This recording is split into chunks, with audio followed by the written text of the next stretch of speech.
పలుకుల్లో పరిశుద్ధత, holiness in words. పలుకుల్లో పరిశుద్ధత. పలుకులు ఏంటమ్మా?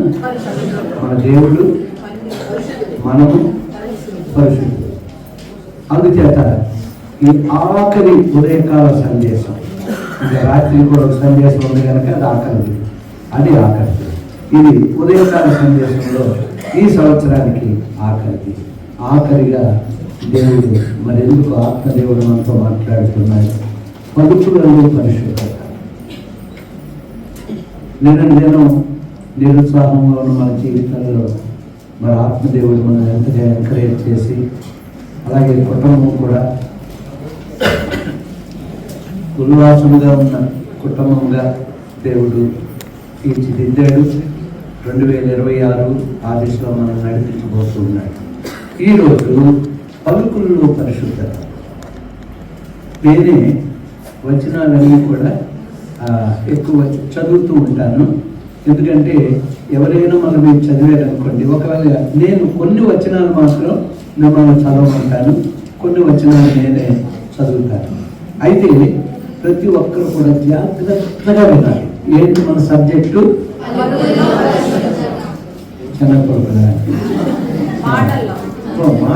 మాటలు అంటే. సో ప్రియమైనటువంటి వాళ్ళ మనం మాటలలో, ఎందుకంటే శనగపలుకులు తినడం మంచిదని ఈ మధ్యలో నేను విన్నాను. అది షుగర్కి మంచిది, అన్నిటికి కూడా మంచిది. అలాగే ఇడ్లీలో మంచి పచ్చడి ఏమిటి అంటే శనగపలుకులు పచ్చడి. చాలా మంది ఎందుకంటే కొబ్బరికాయలు తినకూడదని ఈ మధ్య అంటున్నారు, అందుకు కొంతమంది శనగపలుకులు పచ్చడి తింటున్నారు. అయితే ఈ రోజులో మాత్రం మన మాటలు పలుకులలో పరిశుద్ధత. అంటే దేవుడు ఆయన పరిశుద్ధుడు కనుక మనల్ని పరిశుద్ధముగా ఉండమంటూ ఉన్నాడు. మన దేవుడు పరిశుద్ధుడు, మనము పరిశుద్ధులు అని ఎవరికి తెలుస్తుందంటే ప్రతి మాట పరిశుద్ధంగా ఉండాలి. ప్రతి మాట గౌరవప్రదమైనటువంటి మాటలుగా ఉండాలి. మనం మామూలుగా మాట్లాడుకున్నట్టు కాదు, కానీ దైవ సన్నిధిలో ఒకరినొకరు మనం గౌరవించుకోవాలి. బావ, అక్క, అత్త ఇలాంటివి చర్చిలో తక్కువగా ఉండాలి. అందుకే సోదరుడు అని అంటారు ఆ బావగారు అయినప్పటికీ. అలాగే సొంత అన్నయ్య అయినప్పటికీ అన్నయ్య అని కానీ సోదరుడు అని పిలుస్తాం. అంటే దేవుని యొక్క సన్నిధిలో, దైవ సన్నిధిలో మనం గౌరవప్రదమైనటువంటి మాటలు మాట్లాడాలి. పలకాలి. మామూలుగా నేను ఫోన్లో సోదరుడు విజయ్ అంటారు, అక్కడ ఆయన సోదరుడు విజయ్ అని ఇక్కడ మన బాబు సోదరుడు విజయ్ కుమార్ గారు అంటే మనం అలవర్చుకోవాలి. ఇంట్లో మాట్లాడినట్టు అలా పిలిచేసినట్టు ఇలా పిలిచేసినట్టు కాకుండా మనం ఆయన సన్నిధిలో ఉన్నాం, మర్చిపోవాలి. మనందరం ఆయన పిల్లలు. సో ప్రియమైనటువంటి వాళ్ళ, ఇప్పుడు మనం ఈ పరిశుద్ధమైనటువంటి పలుకుల్లో పరిశుద్ధత అంటే ఏంటంటే పరిశుద్ధ జీవితము అంటే మంచి మాటలతో కూడిన. పరిశుద్ధ జీవితం దేంతో కూడినమ్మా? అంటే మంచి మాటలు, పరిశుద్ధ జీవితం విడదీయలేనిది. మంచి మాటలు, పరిశుద్ధ జీవితం విడదీయలేము.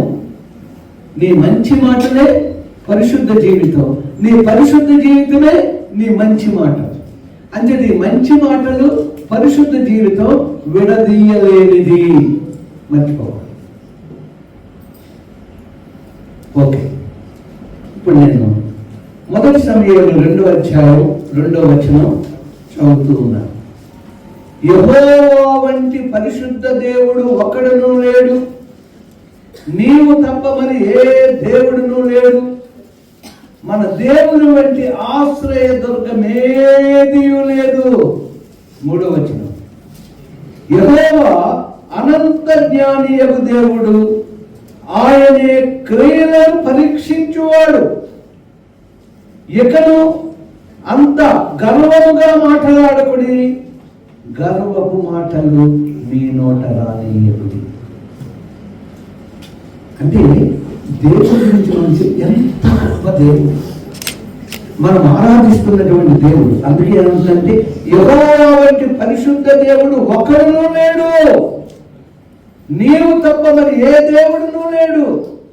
మన దేవుని వంటి ఆశ్రయదుర్గం ఏదీ లేదు. యెహోవా అనంత జ్ఞానియగు దేవుడు, ఆయనే క్రియలను పరీక్షించువాడు. ఇకను అంత గర్వముగా మాట్లాడకుడి, గర్వపు మాటలు మీ నోట రాని.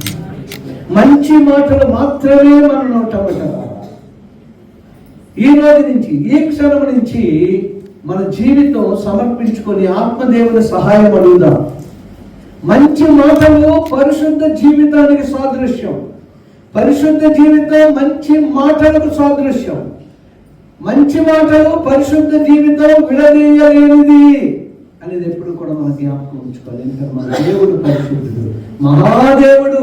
అటువంటి దేవుడు ఇంకొకటి. 2026 ప్రవేశించక ముందు దేవుడు ఆయన గొప్పతనాన్ని, ఆయన పరిశుద్ధతను, ఆయన మహిమను ఎటువంటి వాడో సృష్టికర్త అయినటువంటి దేవుడు. మనము ధన్యులు, ఆయన కృపలో మనం ఉన్నాము. అందుకే శక్తివంతుడు, పరిశుద్ధుడు, మహాదేవుని గురించి మనం మాట్లాడుకోగలుగుతూ ఉన్నాం. ఆయన్ని చూడగలమా?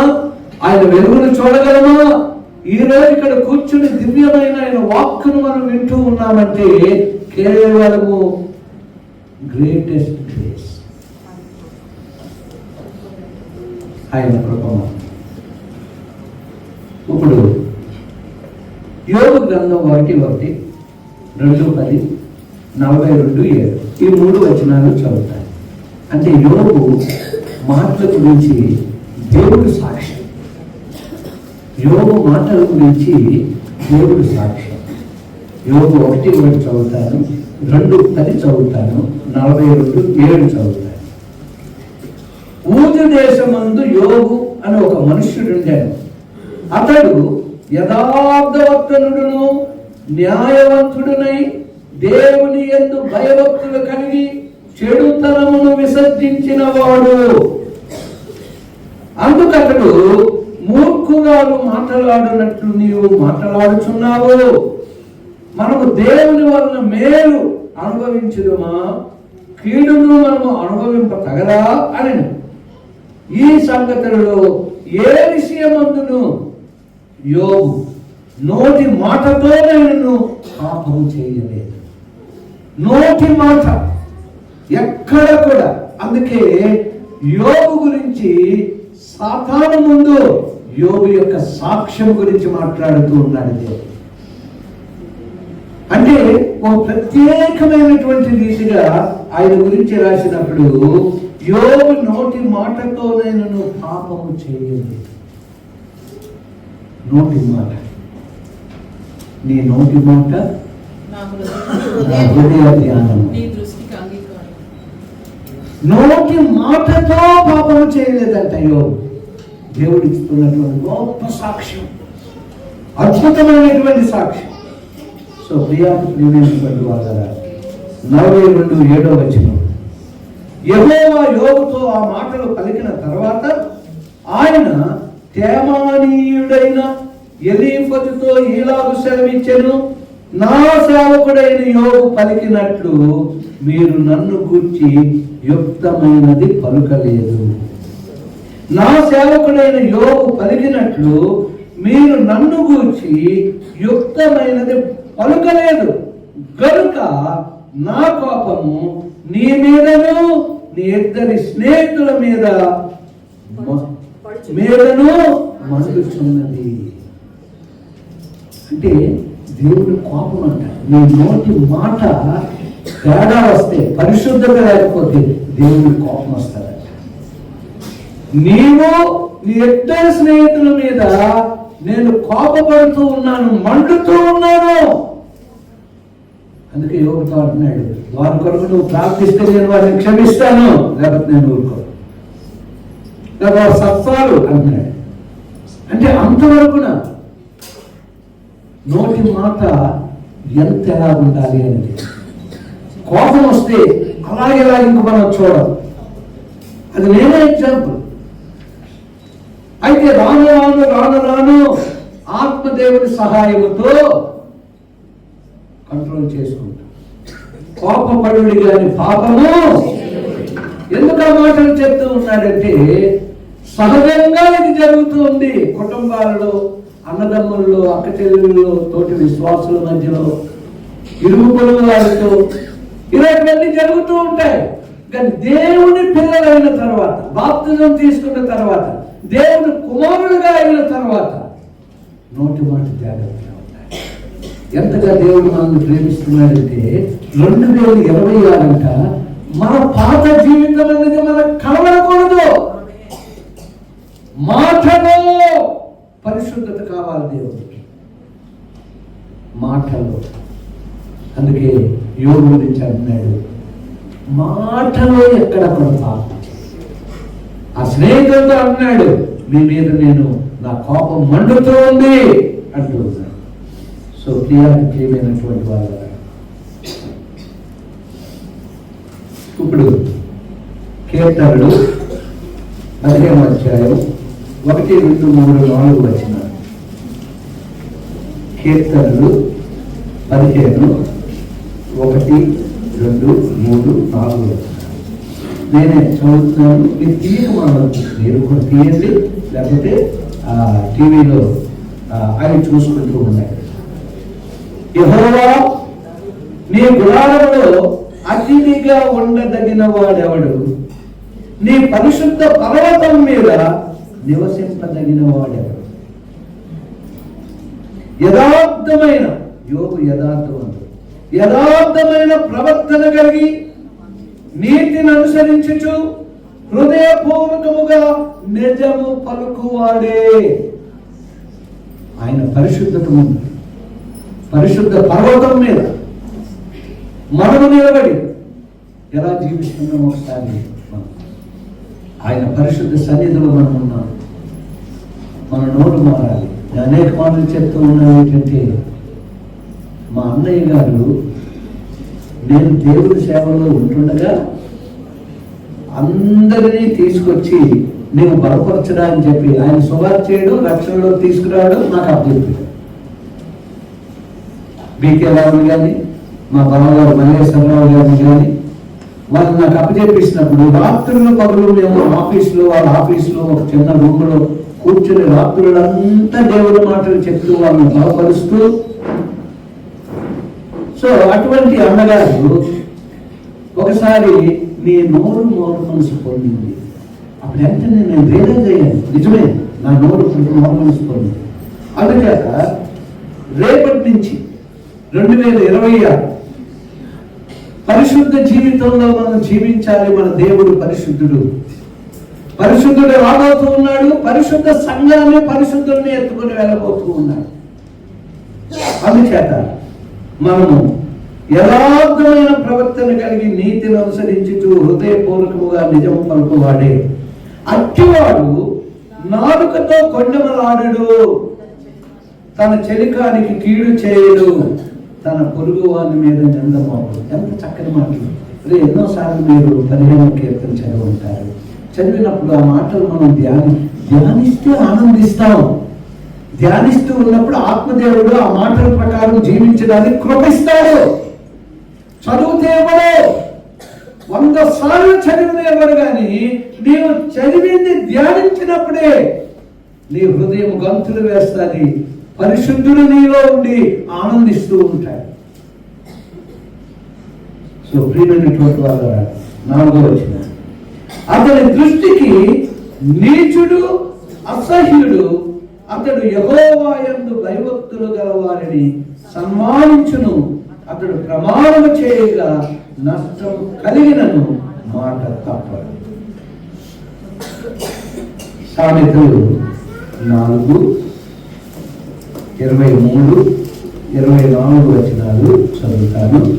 తర్వాత 2వ అధ్యాయం 19వ వచనం చదువుతాను. ఇప్పుడు సామెతలు 4:23, 24. నీ హృదయంలో నుండి జీవధారలు బయలుదేరును కాబట్టి అన్నిటికంటే ముఖ్యముగా నీ హృదయమును భద్రముగా కాపాడుకును. మూర్ఖపు మాటలు నోటికి రానియకము, పెదవుల నుండి కుటిలమైన మాటలు రానియకము. నీ హృదయంలో నుండి జీవధారలు బయలుదేరును కాబట్టి అన్నిటికంటే ముఖ్యముగా నీ హృదయమును భద్రముగా కాపాడుకో హృదయాన్ని. ఎందుకంటే హృదయం నిండిన దాన్ని బట్టి నోరు మాట్లాడుతూ ఉంటుంది. పరిశుద్ధత లేనప్పుడంట ఇష్టానుసారమైనటువంటి మాటలు, దేవునికి కష్టం కలిగించే మాటలు, దేవుణ్ణి మండించే మాటలు. మండించే మాటలు జీవం కాదు, కాల్చడం. ఇప్పుడు సామెతలు 10:19 చదువుతారు. విస్తారమైన మాటలలో దోషం ఉండక మానదు, తన పెదవులను మూసుకున్నవాడు బుద్ధిమంతుడు. విస్తారమైన మాటలు దోషం, విస్తారమైన మాటలు దోషం. విస్తారమైన మాటల్లో అపహాస్యం వచ్చేస్తే, విస్తారమైనటువంటి మాటల్లో ఒకరిని ఏమనేస్తామో తెలియదు, ఒకరి గురించి ఏం చెప్పేస్తామో తెలియదు, ఒకరి గురించి ఏం కొండెములాగేస్తామో తెలియదు. అంటే విస్తారమైనటువంటి మాటలలో దోషం ఉండక మానదు, తన పెదవులను మోసుకున్నవాడు బుద్ధిమంతుడు. ఆరమేసుకోవాలి. ఓకే, ఇదంతా ఇంట్రడక్షన్. చాలా జాగ్రత్త. ఇంట్రడక్షన్ అర్థమైతేనే సబ్జెక్ట్ అర్థం అవుతుంది. ఎఫెసీయులకు రాసిన పత్రిక 4వ అధ్యాయం 24, 25, 26, 27 వచనాలు చదువుతున్నాను, జాగ్రత్తగా. నీతియు యథార్థమైన భక్తి గలవారై దేవుని పోలికగా సృష్టింపబడిన నవీన స్వభావమును ధరించుకున్నవారు. అంటే నవీన పురుషులను ధరించుకున్నవారు. పాతది గతించింది, సమస్తము నూతనమై. మనము ఒకరికొకరము అవయవములై ఉన్నాము గనుక మీరు అబద్ధమాడుట మాని ప్రతివాడును తన పొరుగు వాడితో సత్యమే మాట్లాడేవారు. మనందరం కూడా ఆయన అవయవాలు. అబద్ధాలు ఆయన శిరస్సు. ఆయన తెలియకుండే ఉండదు. మనం అబద్ధాడుతూ ఉంటే ఆయనతో మనం మాట్లాడుతున్నట్టే. ఎలా అయితే మన మాటలన్నీ కూడా ఉదయం మాటలు ఇక్కడికి వచ్చి మనసులోకి వచ్చి యాక్షన్లోకి వెళ్తాం. అంతే ఆయన మనం ఇబ్బంది పెట్టిన వారు అవుతాం. ఆయన శిరస్సు, సంఘానికి శిరస్సు ఆయనే, కుటుంబానికి యజమానైనటువంటి భర్త శిరస్సు ఆయనే. ఏదో చదువుకొని బోధన వెళ్ళిపోవడం కాదు, బ్రతుకు మార్చుకున్నప్పుడంట ఎన్నో అద్భుతాలు దేవుడు చేస్తాయి. నువ్వు నీతిమంతుడిగా ఉన్నట్లయితే దేవుని ఆశీర్వాదాలు వస్తూనే ఉంటాయి. ఆశీర్వాదాలు రాలేదు అంటే ఎక్కడో దేవుని యొక్క సాక్ష్యం మనం పొందలేని స్థితిలో మనం ఉన్నాం. యోబు అంటే దేవుని సాక్ష్యం పొందాడు, అనేకులు దేవుని సాక్ష్యం పొందారు. నీవు నేను ఆయన మన కొరకు సాక్ష్యం ఇచ్చే రీతిగా జీవించినట్లయితే ఆయన రాత్రి సిద్ధపడే గుంపులో మనం ఉండగలం. 26వ వచనం, కోపపడుడి గాని పాపము చేయకుడి, సూర్యుడు అస్తమించే వరకు మీ కోపము నిలిచి ఉండకూడదు, అపవాదికి చోటు ఇయ్యకుడి. అంటే మన మాటల ద్వారానే అపవాదం మనలో చొచ్చుకుని వెళ్తాయి. పరిశుద్ధమైన మాటలు లేవనుకోండి, పరిశుద్ధమైన హృదయం లేదనుకోండి, పరిశుద్ధమైన జీవనాలు లేవనుకోండి, మనలో నుంచి సాతాను లోనికి ప్రవేశించడానికి ఆస్కారం ఉంటుంది. ఆ బలహీనతలే మనం మాట్లాడిన మాటలే ఆ సాతానుడు వెళ్ళడానికి, ఇంకా మనల్ని మార్చివేయడానికి, చీకటి స్వభావంలోకి మనల్ని తీసుకుని వెళ్ళడానికి.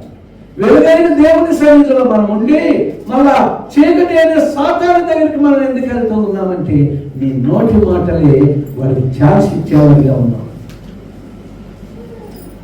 చాలా మంది చూడండి, ఏంటండి అంటే అందరూ మన ఇంటి పక్కన ఉన్నవారు మేము మాట్లాడచ్చు కానీ మీరు మాట్లాడతాం. చూసాం మన క్లబ్ వాళ్ళు మేము తిట్టొచ్చు కానీ మీరు తిట్టకూడదు. చూడండి, ఎవరైనా ఎంతో నీతిమంతంగా వచ్చి మేము చెబుతామండి, మీరు తెచ్చుకోండి, మనం బుద్ధి రావాలి. అంటే మనం అలాగే తిట్టాము అంటే మన దేవుని నామం కనపరచబడదు. సో ప్రియమైనటువంటి వాళ్ళ కొలస్సీయులకు రాసిన పత్రిక 3వ అధ్యాయం 8, 9, 10 వచనాలు చాలా జాగ్రత్తగా వింటూ ఉండండి. సబ్జెక్ట్కి వెళ్ళే ముందు ఇవన్నీ కూడా ఇంట్రడక్షన్. 8 విషయాలు ఉన్నాయి, ఇంకా ఎన్నో ఉన్నాయి. అన్నీ చెప్పుకుని అంటే మనకి సాయంత్రం ఇట్లా వాచనైట్కి ఎలా వస్తాం. సో ప్రియమైనటువంటి వాళ్ళ కొలస్సీ 3, 8, 9, 10 ఎప్పుడైతే మీరు కోపము, ఆగ్రహము, దుష్టత్వము, దూషణ, మీ నోట బూతులు అను వీటన్నిటినీ విసర్జించుడి. అంటే పరిశుద్ధమైన మాటలు ఉంటాయి. ఇంకా ఒకరితో ఒకడు అబద్ధమాడుకుడి ఏలయనగా ప్రాచీన స్వభావమును దాని క్రియలతో కూడా మీరు పరిత్యజించి జ్ఞానము కలుగు నిమిత్తము దానిని సృష్టించిన వారి పోలిక చప్పున నూతన పరచబడుచున్న నవీన స్వభావమును ధరించుకుని ఉన్నారు. ఏమంటున్నాడంటే ఆల్రెడీ నూతన స్వభావం ధరించుకున్నాం. మారు మనసు పొంది బాప్తిజం తీసుకొని ఆయన రక్తం చేత కడగబడి పాపాలన్నీ ఒప్పింపబడి కొత్త జీవితంలోకి వచ్చాము. మరి ఎంత చక్కగా అన్నాడంటే నూతన స్వభావం మనం ధరించుకుని ఉన్నాము అన్నాడు. నూతన స్వభావం ధరించిన తర్వాత పాత నేచర్ ఎక్కడి నుంచి వచ్చింది అని అడుగుతూ ఉన్నాడు. పాత నేచర్ వచ్చిందంటే ఇంకా దుష్టుని ప్రభావము మన మీద ఉంది, మన కుటుంబం మీద ఉంది. ఒక్కోసారి మనం కోప్పడతాం కానీ మన పిల్లలు కోప్పడి తల్లిదండ్రులు ఏమైనా అనుకోకపోయినా బయటికి వెళ్ళి వాడు కోప్పడవచ్చు అంటే మేము కోప్పడకూడదా అని పిల్లలు. అంటే మన ఎగ్జాంపుల్, మన పిల్లల ముందు మన ఎగ్జాంపుల్. ఓకే, ఇప్పుడు వరకు అటువంటి జరుగుతాయి, లోకంలో ఉన్నాం కదా. కానీ ఇప్పుడు ప్రత్యేకింపబడ్డాం. చీకటిలో ఉన్నటువంటి మనము అద్భుతమైన తన వెలుగులోనికి పిలిచిన వాని గుణాతిశయములు ప్రచురించాలంట. ఒకప్పుడు చీకటి, మన నేచర్ అంతా కూడా చీకటిలోనే ఉంది. కానీ ఇప్పుడు మార్పు చెందాం, చీకటి నుంచి వెలుగులోనికి వచ్చాం. అద్భుతమైన వెలుగు, జీవితాలను మార్చే వెలుగు, జీవితాలను వెలిగించే వెలుగు, జీవితం స్వభావం అన్నింటినీ మార్చే వెలుగు. అటువంటి వెలుగును కలిగి ఉన్నటువంటి మనము నవీన స్వభావం ధరించుకుని ఉన్నాము కనుక పరిశుద్ధమైన మాటలే మనము మాట్లాడాలి. 1 Petrus 2వ అధ్యాయం 21, 22 వచనం. ఇందుకు మీరు పిలువబడితే క్రీస్తు కూడా మీ కొరకు బాధపడి మీరు తన అడుగుజాడల యందు నడుచుకున్నట్లు మీకు మాదిరి ఉంచిపోయెను. ఆయనే మన మాదిరి అంటే ఈజ్ అవర్ మోడల్. ఆయనే మన మాదిరి, మన మాదిరి. ఆయన అన్నాడు, నేను మీకు మాదిరిగా ఉన్నాను. ఏమంటాడంటే మాదిరి ఉంచిపోయాను. ఎందుకంటే తన అడుగుజాడల యందు నడుచుకున్నట్లు. మనమంటే ఆయన అడుగుజాడలలో నడుచుకో. నాకు మా అమ్మగారికి ఏది తెలియదు బైబిల్ గురించి. ఆ కళలోనే ప్రభువు తన అడుగులో అడుగు వేసి నువ్వు రామ్మ అటు ఇటు చూడొద్దు అని. అప్పుడు ఏదో అమ్మ చెప్తున్నటువంటి సాక్ష్యం వింటమే కానీ తర్వాత వాక్యాలు చూసుకుంటూ ఉన్నప్పుడు ప్రతి అడుగులో అడుగు వేసినప్పుడు మాత్రమే ఎత్తబడే గుంపులో ఉంటాం. అడుగులో అడుగు ఆమె వేశాడు కనుక మా కుటుంబాలన్నీ రక్షణ పొందే. నాన్నగారి సంతానం ఉద్యోగం చేసుకుంటున్నారు, సేవ చేస్తూ ఉన్నారు. అడుగులో అడుగు ఎంత చక్కగా అమ్మని ఆ రీతిగా నడిపించారు. సో ప్రియమైనటువంటి వాళ్ళ ఆయన పాపము చేయలేదు, ఆయన నోటను ఏ కపటమును కనబడలేదు. ఆయన పాపము చేయలేదు, ఆయన నోటను ఏ కపటమును కనబడలేదు.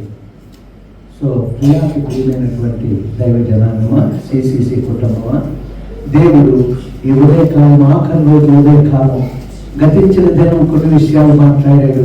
మన జీవితాన్ని సరి చేసుకోవడం కొరకు ఈ రోజు మాట్లాడాడు, ఈ రోజు రాత్రి మాట్లాడబోతూ ఉన్నాడు. రేపు ఉదయకాలం న్యూ ఇయర్ మెసేజ్ మనం వినబోతూ ఉన్నాం. అయితే ఎప్పటి నుంచో నేను చెప్తున్నాను, ఉపవాస ప్రార్థనలకు ముందే దేవుడు మనతో మాట్లాడిన విధంగా మనం బ్రతుకులు సమర్పించుకుంటే ఉపవాస ప్రార్థనలు మీనింగ్ఫుల్ గా ఉంటాయి. ఎప్పటి నుంచో మీరు సిద్ధపడండి, ఎన్నో వారాల నుంచి చెప్పుకుంటూ వస్తూ ఉన్నాం.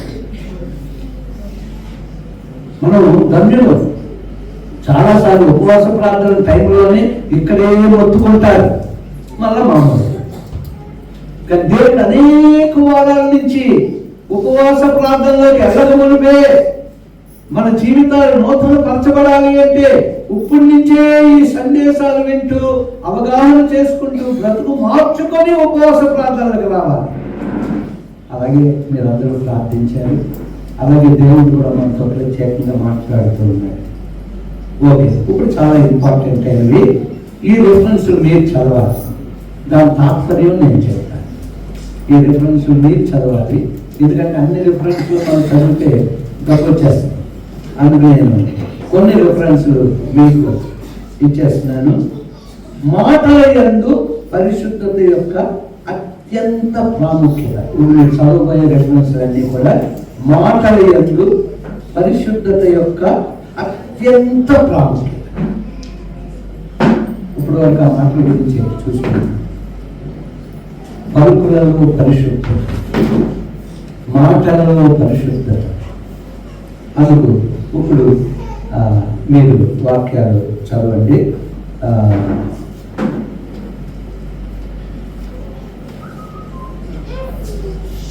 న్యాయాధిపతులు 12వ అధ్యాయం 5-6 వచనాలు.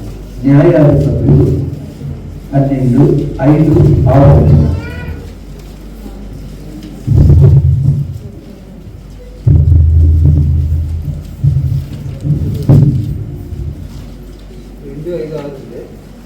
ఐదు 12:5-6. ఏదో మీరు తెలియకపోతున్నారా? ఎఫ్రాయిమీయులతో యుద్ధం చేయుటకై గిలాదు వారు యోర్దాను దాటిని రేవులను పట్టుకొనగా పారిపోయిన ఎఫ్రాయిమీయులలో ఎవరు నన్ను దాటనీయుడని చెప్పినప్పుడు గిలాదు వారు నీవు ఎఫ్రాయిమీయుడువా అని అతన్ని అడిగిరి. అందుకు అతడు నేను కాను అనిన ఎడల వారు అతన్ని చూసి సిబ్బోలేతను శబ్దం పలుకుమనిరి. అతడు అట్లు పలకనేరక సిబ్బోలేతని పలుకుగా వారు అతను పట్టుకొని యోర్దాను రేవుల యొద్ద చంపిరి. ఈ మాటలు 5 సార్లు 10 సార్లు అంటే శత్రువు అయినటువంటి వారు వాడి మాటను బట్టి వాళ్ళు పట్టుకున్నారు. వాడి మాటను బట్టి పట్టుకొని వాడు తప్పు చెప్పడానికి అవ్వదు. వాడు నేను వీవాడిని అని చెప్పినా సరే అవ్వదు, ఎందుకంటే ఆ మాటలను బట్టి వాడు ఎవడో తెలిసిపోయింది. ఇది అంతిమ పరీక్ష. మనకి ఈ ఆఖరి దినంలో అంతిమ పరీక్ష. యోగుని బట్టి యోగు కొరకు సాక్ష్యం ఇచ్చాడు, స్నేహితుల కొరకు మండిపడ్డాడు. చస్తారు మీరు, యోగు గురించి మీరు ఎందుకు అలా మాట్లాడారు అంటున్నాడు. ఇది అంతిమ పరీక్ష. నీ మాటలను బట్టి నీ బ్రతుకేంటి, నీ మాటలను బట్టి నీ జీవితం ఏంటి, నీ మాటలను బట్టి నీ యొక్క పరిశుద్ధత ఏంటి, నీ మాటలను బట్టి నీ ఆత్మీయ జీవితం ఏంటి అని దేవుడు పరీక్షిస్తాడు. అంతిమ పరీక్ష. ఆ పలుకులలో శత్రువు గనక చంపాడు.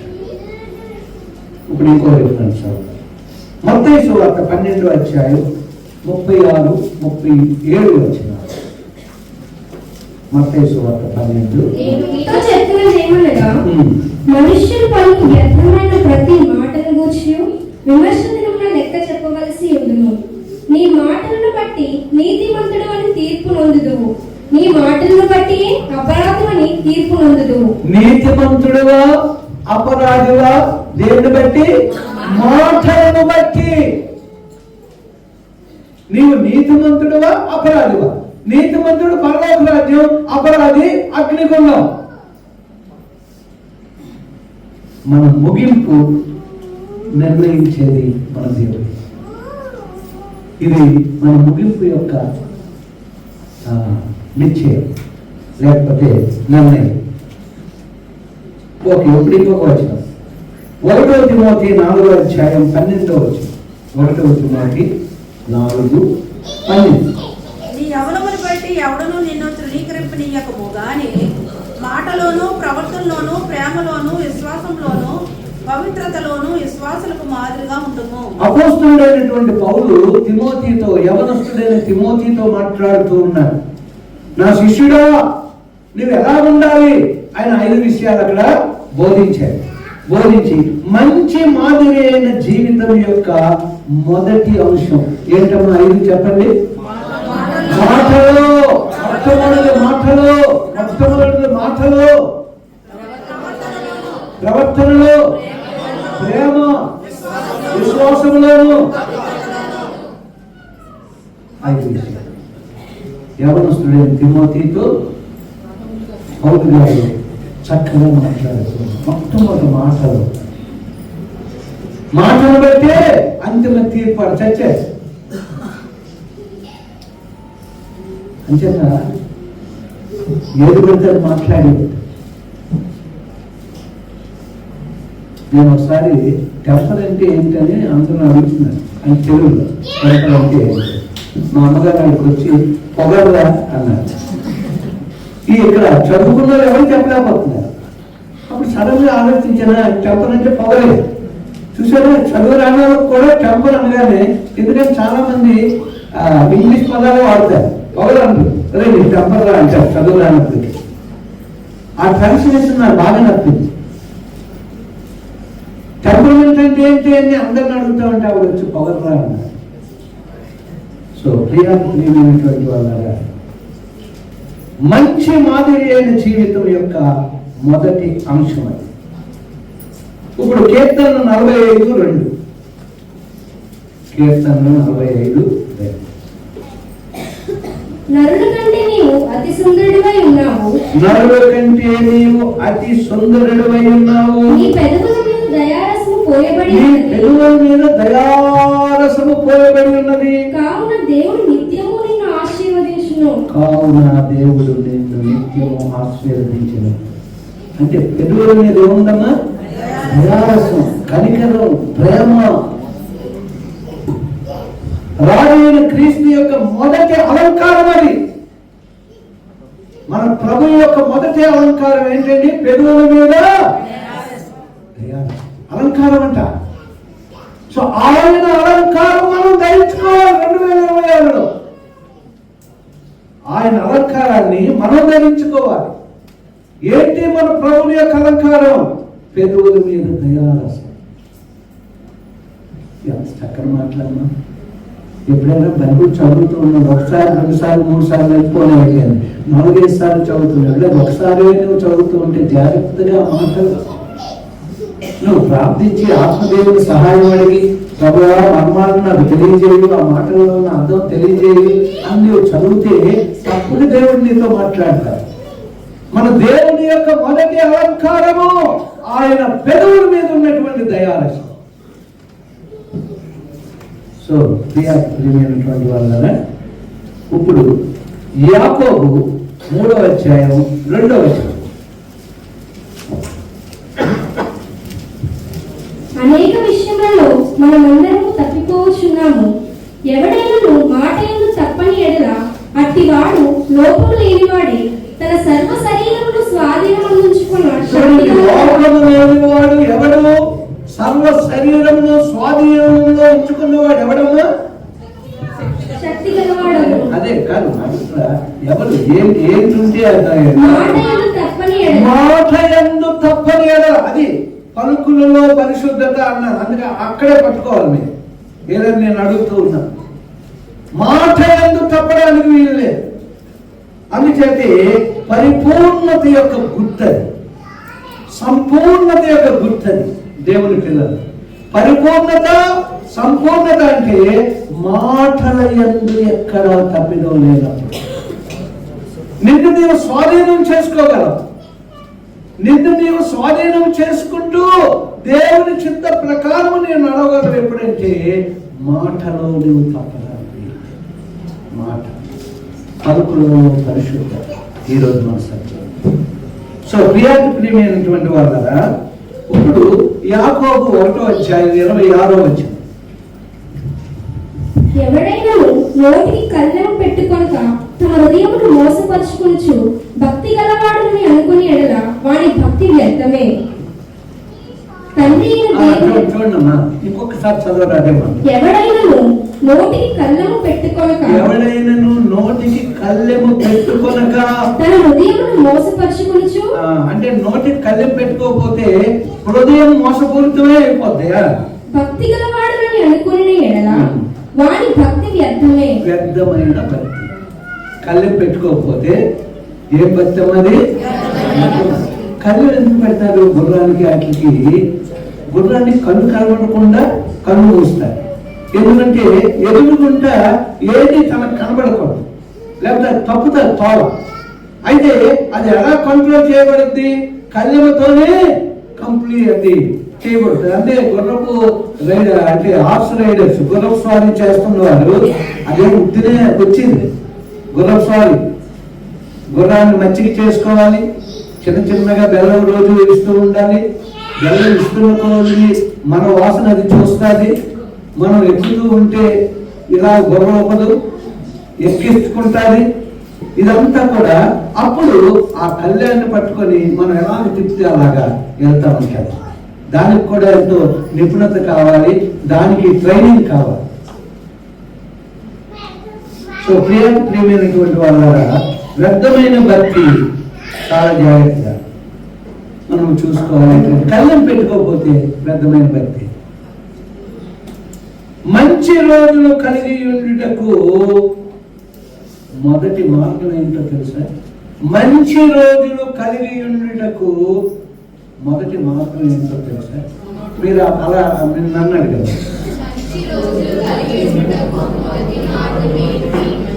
5 పరీక్షలో పాస్ అయిపోతారు. ఒకసారి మీకు జ్ఞాపక శక్తి. ఇప్పుడు చూడండి, 1 Peter 2:1-3 లేదు సార్, 1 Peter 3:10. జీవమును ప్రేమించి మంచితనమును చూడవారు వాడు చెడ్డదాన్ని పలకకుండా దాని నాలుకను కపటపు మాటలు చెప్పకుండా దాని పెదవులను కాచుకొనవలెను. నాలుక పెదవు రెండు కాచుకోవాలి. ఏంటంటే ఆ మంచి రోజులు కలిగి ఉండటకు ముందు ఇంకా 2026 మంచి రోజులు మనం చూడాలి అంటే ముందుగా మనం ఏం చేయాలన్నా? నాలుకకు కపటపు మాటలు చెప్పకుండా తన పెదవులను కాచుకొన. పెదవులు, నాలుక, పెదవులు, ఈ రెండింటికి క్రమశిక్షణ ఇచ్చాడు. ఆ రెండింటిని కాపాడుకుంటేనంట మంచి రోజులు కలిగి ఉండటకు మార్గం సిద్ధమవుతాయి. 2026 కొన్ని గంటలే ఉంది మనం. మంచి రోజులు మనం చూడబోతూ ఉన్నాం. ఆమె చెప్పడం లేదు, నిద్రపోయారు అప్పుడే. నేను ప్రెజెన్స్ ఆఫ్ మైండ్ ఉంచాను రా బాబు అని చెప్పి అంటూ ఉన్నాను. ఇక్కడ ఉండండి, చూడండి. ఎక్కువ సమయం వాక్యాన్ని మనం తీసుకోవడం లేదు. నిన్న కూడా 3 మాటలతో ఆఫ్ చేస్తాం. 10 మాటలు ఉన్నాయి, 3 మాటలతో ఆఫ్ చేస్తాం. ఈరోజు కూడా కొద్ది సమయమే. అందుకే సబ్జెక్ట్ ముందు ఎందుకు చెప్తున్నామంటే ఏ వచనంలో చూసినా ఆ సబ్జెక్ట్ ప్రకారం మీరు నేర్చుకోవాలి, మాట్లాడాలి. నేను అడిగితే చెప్పాలి. ఓకే, ఇప్పుడు చెడు నాలుక దేవుని వాక్యానికి విరుద్ధంగా ఉండాలి. ఏం నాలుక? చెడు నాలుక దేవుని యొక్క వాక్యానికి విరుద్ధంగా ఉంటుందండి. 1 Peter 2:1-3 ప్రభువు దయాళుడని మీరు రుచి చూచి ఎడల సమస్తమైన దుష్టత్వము, సమస్తమైన కపటము, వేషధారణను, అసూయను, సమస్త దూషణ మాటలను మాని కొత్తగా జన్మించిన శిశువులను పోలిన వారి నిర్మలమైన వాక్యమును పాల వలన రక్షణ విషయంలో ఎదుగు నిమిత్తము ఆ పాలను అపేక్షించుడి. ఇక్కడ మనం చూస్తూ ఉన్నప్పుడు చెడు నాలుక దేవుని వాక్యానికి విరుద్ధం. అయితే ఏమంటున్నాడు? మనమంట బాప్తిజం తీసుకుని వచ్చిన తర్వాత వాక్యం అనే పాల వలన ఎదుగు నిమిత్తము ఆ పాలను అపేక్షించు. అప్పుడంట మన నాలుక దేవుడికి విరుద్ధంగా ఉన్నాడు. వాక్యం అనే పాలవాడు. సో ప్రియమైనటువంటి వాళ్ళారా, ఇప్పటి వరకు మీరు రిఫరెన్స్ చదివారు. వీలైతే ఇక మీద నేను రిఫరెన్స్ చదువుతాను. ఎక్కడైనా మిమ్మల్ని చదవమన్నప్పుడు మీరు చదివి సహాయం చేయండి. ఓకే, ఇప్పుడు వరకు ఒక ఇంట్రడక్షన్ అయింది. పలుకులలో పరిశుద్ధత. ఏమైంది? పలుకులలో పరిశుద్ధత. ఎన్ని మాటలు చదువుకున్నారా? అందుకు ఇది మీరు వీళ్ళు అప్లోడ్ చేస్తే ఇంకోసారి ఖాళీగా, అంటే మనం ఈరోజు రాత్రి కూడా బిజీగా ఉంటాం కనుక ఇప్పుడే కూర్చుండిపోవద్దు. 1వ తారీఖు తర్వాత మీరు ఎప్పుడైనా ఖాళీ ఉన్నప్పుడు మరి ఒకసారి జనరల్ సబ్జెక్ట్ కానీ ఈరోజు సబ్జెక్ట్ కానీ ఇవి భవిష్యత్ అంటే నూతన జీవపు నడక, నూతన సంవత్సరంలో ఇప్పటి వరకు నడిచిన విధానం కాకుండా విధానంలో మార్పు కావాలి కనుక మరి ఒకసారి చూడండి, ధ్యానం చేసుకోండి మరి ఒకసారి. సో ఇవన్నీ కూడా మీకు అప్లోడ్ చేయబడతాయి కనుక, అన్ని రిఫరెన్స్ కూడా మీకు కనబడుతూ ఉంటాయి కనుక ధ్యానం చేయండి, దేవుడు మార్చుకుంటాడు. ఓకే, ఇప్పుడు వరకు ఇంట్రడక్షన్ అయిపోయింది. ఇప్పుడు మీ ప్రశ్నతో ముందుకు వెళ్దాం. ఏంటి మీ ప్రశ్న అంటే, నాలుకను అనండి. నియంత్రించుట ఎట్లు? చాలా బాగా యోచన మాట్లాడారు. నాలుకను నియంత్రించుట ఎట్లు? అది మీ ప్రశ్న. ఇప్పుడు దేవుడు జవాబు ఏం చెప్తాడు అనేది పరిశుద్ధాత్మ దేవుడు మనం చూద్దాం. నాలుకను అంటే ఇప్పటి వరకు మీరు చెప్పేసారు, బాగుంది, చెప్పడం బాగుంది, చదివేయడం బాగుంది, వినడం బాగుంది, ఎలా జీవించడం అలా బాగు అనుకోవాలి. ఎలా జీవించాలో ఇప్పుడు దేవుడు మనతో మాట్లాడారు. నాలుకను సాధు చేయజాలము.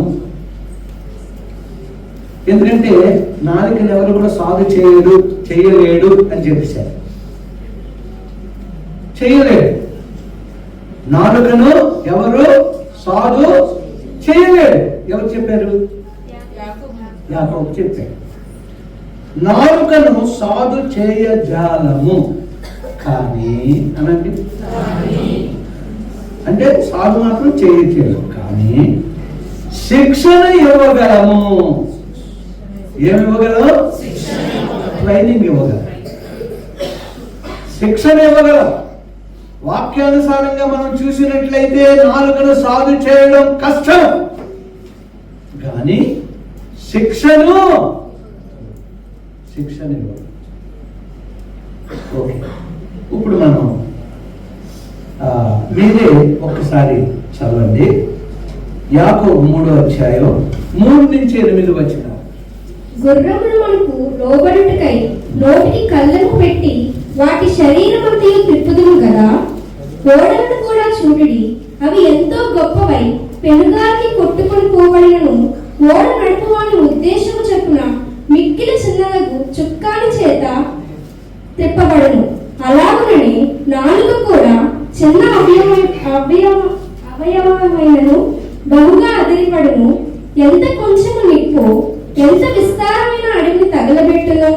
నాలుక అగ్నియే. నాలుక మన అవయవములలో ఉంచబడిన పాప ప్రపంచమై సర్వ శరీరమునకు మాలిన్యము కలుగజేయచ్చు. ప్రకృతి చక్రములకు చిచ్చు పెట్టును. అది నరకము చేత చిచ్చు పెట్టబడును. అంతేనమ్మా. ఓకే, మనం ఏమిటి నేర్చుకుంటున్నాం? నాలుకను సాధు చేయజాలం కానీ శిక్షణ ఇవ్వగలం అండ్ ట్రైనింగ్ ఇవ్వగలం. దాని గురించి 2 ఎగ్జాంపుల్స్ ఏం చెప్పాడు ఇప్పుడు మీరు చదివిన దాంట్లో? గుర్రము, రెండవది వాడ. వాడికి చుక్కానే ఉంటుంది. ఇటు వెళ్ళాలంటే అటు తిప్పుతారు, అటు వెళ్ళాలంటే ఇటు తిప్పుతారు. ఆ చిన్న చుక్కాని ఎంత పెద్ద సిప్పినైనా సరే నడిపిస్తుంది. అలాగే గుర్రానికి కళ్ళెం వేసినట్లయితే మనం ఎలా కావాలంటే అలా దాన్ని తిప్పగలం. అంటే ఏం చేస్తున్నాం మనం? ట్రైనింగ్ ఇస్తూ ఉన్నాం, శిక్షణ. మీరు విషయాలు ఈ రీతిగా అర్థం చేసుకున్నట్లయితే 2026 మీ ధ్యానం అద్భుతం. దేవుని వాక్యాన్ని మీరు ధ్యానించే విధానం ఈ రీతిగా ఉన్నట్లయితే అద్భుతం. దైవ సన్నిధి మీరు అనుభవిస్తూ ఉంటారు. ఓకే, ఇప్పుడు మనం సబ్జెక్టులోకి వెళ్ళబోతున్నాం. 5 మాటల 6 మాటల 7 మాటల మనం చూసుకుంటాం. దాని సమయానికి నేను ముగిస్తాను, ఎందుకంటే నేనే చదువుతాను కనుక సమయానికి ముగించు. మొదటిది అంటే శిక్షణ. శిక్షణలో మొదటిది గుర్రాలకి అయ్యింది, వాడికి అయ్యింది, ఇప్పుడు ఎవరికి అవుతుంది? మనకు అవుతుంది. ఇక్కడ చొక్కాని అది జ్ఞాపకం ఉంచుకోండి, చొక్కాని. ఓకే, మొదటిది మాటలు దేవుని వరమని గ్రహించాలి. మాటలు దేవుని వరం. నువ్వు మాట్లాడుతున్నావు అంటే దేవుని వరం. చెడ్డ మాట్లాడుతున్నావు అంటే దేవుని కోపం. ఆయన పరిశుద్ధుడు కనుక నీ ప్రతి మాట ఇతరులకు గాయపరిచేదిగా ఉండకూడదు, ఇతరులకు కోపం రేపేదిగా ఉండకూడదు అని చెప్పి చూడండి. మాటలు దేవుని వరమని గ్రహించి దానిని దుర్వినియోగపరచకూడదు.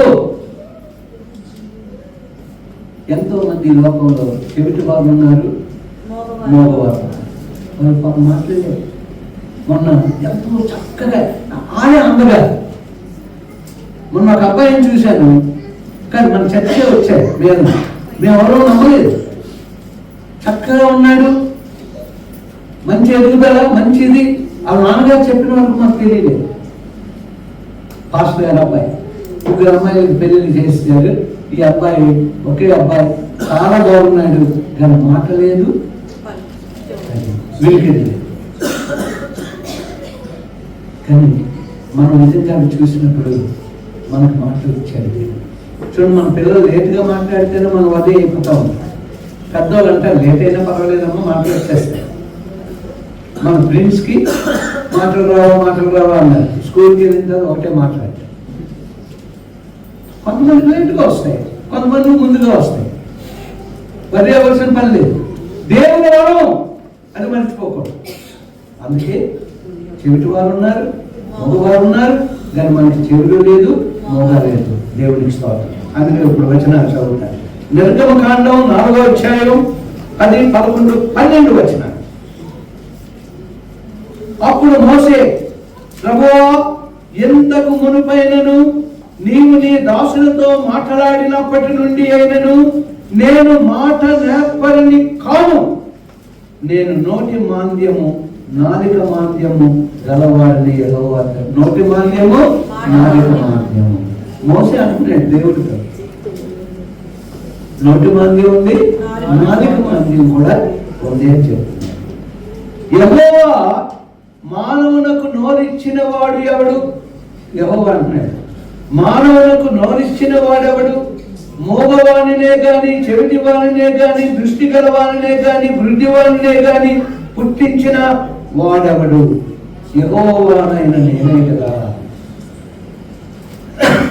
ఎవరితో చెప్తున్నాడు? దేవుడు మోసేతో చెప్తున్నాడు. అప్పుడు 12 వచ్చిన అన్నాడు, నోటి మాంద్యం నాలుగు మాంద్యం అనొద్దు. అసలు నోరిచ్చిన వాడిని, గుడ్డివాడికి చూపించిన వాడిని ఇవన్నీ నేనే కదా.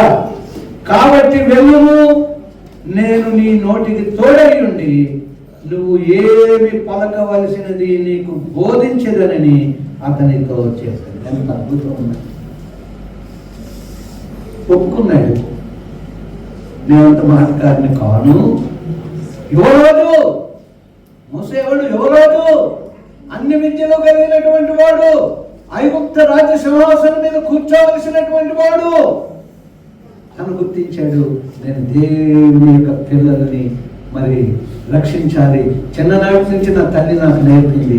కానీ నేనైతే ఈ యొక్క ఐగుప్తు యొక్క రాజు భవనంలో ఉన్నాను, కానీ నా వారందరినీ నేను ప్రేమించాలి, వారిని తప్పించాలి. మిగతా విషయాలన్నీ కూడా మనం ఎప్పుడు విని ఉన్నవే అని కాదు. కానీ ఇక్కడ దేవుడితో మోసే మాట్లాడుతున్నప్పుడు నాలిక మాంద్యం, నోటి మాంద్యం గలవాడను, అప్పుడు ప్రభు ఎంత చక్కగా ఆన్సర్ ఇస్తున్నాడంటే, అనేక మంది ఈ లోకంలో ఉన్నారు, నోరు లేని వారు ఉన్నారు, చెవిటి వారు ఉన్నారు, గుడ్డి వారు ఉన్నారు, నడవలేని వారు, అందరినీ చేసింది నేనే కదా. అయితే కాబట్టి వెళ్ళుము, నేను నీ నోటికి తోడయ్యింది, నీవేమి పలకవలసినది నీకు బోధించేదనండి. ఎంత అద్భుతం! ఎప్పుడైతే ఒప్పుకున్నాడో అంటున్నాడు, నీకేమి నేను చెప్పాలో నేను చెప్తానట. నువ్వు చెప్తూ ఉండు, అద్భుతాలు జరుగుతూ ఉంటాయి. మన నోటి మాట అంట ఒక రోగికి స్వస్థత కావాలి, ఒక దయ్యం పారిపోవాలి, ఒక వ్యక్తి మారిపోవాలి, ఒక వ్యక్తి ఉజ్జీవింపబడాలి అంటే దేవుడు నీకు ఆ శక్తిని ఇచ్చాడు. ఎప్పుడు అది కార్యరూపం దాలుస్తుందంటే, నీ నాలుకను నీ పెదవులను కాచుకో. పలుకులలో పరిశుద్ధత ఉండాలి. ఆయన పరిశుద్ధుడు. నీవు పలికినటువంటి మాట స్థిరముగా అక్కడ కార్యం జరగాలి అంటే నోటిని, నాలుకను పరిశుద్ధపరచుకో, నీ మాటను పరిశుద్ధపరచుకో. నువ్వు దేవుని బిడ్డవని, దేవుని కుమారుడు అని, దేవుని కుమార్తెవని నువ్వు తెలుసుకోవాలి. సో ప్రియమైనటువంటి వాళ్ళ ఎంత అద్భుతం! మన నాలుకకు మనము యజమానులము కాము. ఎందుకు చెప్పండి? మన నాలుకలకి మనం యజమానులు అయితే మన ఇష్టమే మాట్లాడతాం, కానీ మనం యజమానులు కాదంట. మరి ఎవరిచ్చారు నాలుక? లేదు. ఇప్పటి నుంచైనా సరే జాగ్రత్తగా మనం ఉండాలి. నాతో కూడా మనందరం జాగ్రత్తగా ఉండాలి. నాలుక ఆయన ఇచ్చాడు. ఇష్టానుసారంగా నువ్వు నాలుకను వాడుకోవద్దు, గర్భిణి చెయ్యొద్దు, కోపం రేపొద్దు, యుద్ధాలు ప్రకటించొద్దు, అయ్యో కుటుంబాన్ని పాడు చేయదు. నాలుకని ఇష్టానుసారంగా నువ్వు తిప్పడానికి వీలు. నాలుకను నువ్వు ట్రైనింగ్ ఇవ్వాలి. నువ్వు గుర్రానికి కలిమెలాగో నాలుగు ఆ యొక్క చుక్కాన్ని ఇవ్వాలి. ఇప్పటి నుంచి మనం ట్రైనింగ్ ఇద్దాం. మన పెదవులకు, మన నాలుకకు ట్రైనింగ్ ఇద్దాం. మంచి దేవుడు మన లోపాలను సవరించడానికి, ఘనముగా వాడుకోవడానికి, ఇక్కడ ఉన్న ప్రతి ఒక్కరిని ఘనముగా వాడుకోవడానికి, సిసిసిలో కుటుంబాల్లో ఉన్న వారందరినీ వాడుకోవడానికి. సో ప్రియమైనటువంటి వాళ్ళ, ఎందుకంటే మనం విలువ పెట్టి కొనబడినటువంటి వారు. మనము మన సొత్తు కాదు. 1 కొరింథీ 6:20 అంటున్నాడు, మీరు మీ సొత్తు కాదు, విలువ పెట్టి కొనబడినటువంటి వారు. నా యొక్క రక్తము కార్చి నా ప్రాణము పెట్టి మిమ్మల్ని నేను కొన్నాను. మీ అవయవాలన్నీ నాది, శిరస్సు నేను, అవయవాలు మీరు.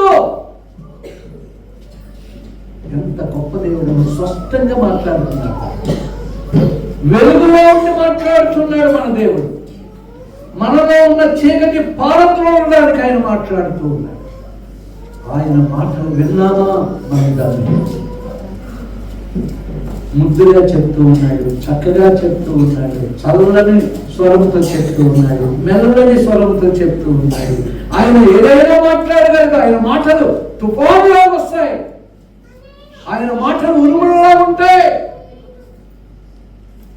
భీకరమైనటువంటి గాలులలో వచ్చినటువంటి స్వరం కూడా ఆయన, కానీ మధురమైన స్వరం కూడా.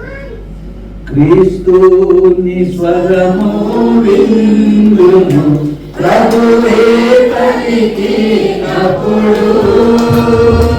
మాధుర్య స్వరమే అది, మెల్లని స్వరమే అది, మాధుర్య స్వరమే అది, మెల్లని స్వరమే అది. వాక్యంతో మనం ఆలోచిస్తాం. ఇప్పుడు 1 అయిపోయింది. 1వది ఏంటమ్మా చెప్పుకున్నా? మాటలు దేవుడి. 2వది ఒప్పుకొని సమర్పించుకొని నాలుకను శుద్ధీకరణ పొందాలి. ఒప్పుకోవాలి దేవుని దగ్గర. ఏమని? మోసేలాగా నోటి మాంద్యము కలవాడను, ఆపిన ప్రభువా మంచి మాటలు రావయ్యా నాకు అని మనం ఎప్పుడైతే అయిందో చెప్పుకుంటామో, ఒప్పుకుంటామో, సమర్పించుకుంటాము. ఏంటి? నాలుగుని పెదాలని మనం నోరుని సమర్పించుకున్నట్లయితే అప్పుడు దేవుడంట దాన్ని శుద్ధీకరణ చేస్తాడంట. ఏం చేస్తాడమ్మా? శుద్ధీకరణ చేస్తాడు. ఇప్పుడు నేను వాక్యంలోకి వెళ్దాం. ఆ మాట అనగానే మనకి యెషయా జ్ఞాపకం వస్తాడు. చూడండి, యెషయా గ్రంథం 5-6 వచనాలు నేను చదువుతాను. నేను, యెషయా అంటున్నాడు, అయ్యో నేను అపవిత్రమైన పెదవులు గలవాడను, అపవిత్రమైన పెదవులు గల జనుల మధ్య నివసించేవాడను, నేను నశించితిని, రాజును సైన్యముల అధిపతి యెహోవాను నేను కన్నులారా చూచితిని అనుకుంటుని. అప్పుడు ఆ శరాపులలో ఒకడు తాను బలిపీఠము మీద నుండి కారుతో తీసిన నిప్పును చేత పట్టుకొని నా యొద్దకు ఎగిరి వచ్చి నా నోటికి దాన్ని అన్నాడు. నువ్వు ఒప్పుకున్నావు, ఇప్పుడు నీ పెదాలు పరిశుద్ధపరచబడతాయి. నీ పెదాలు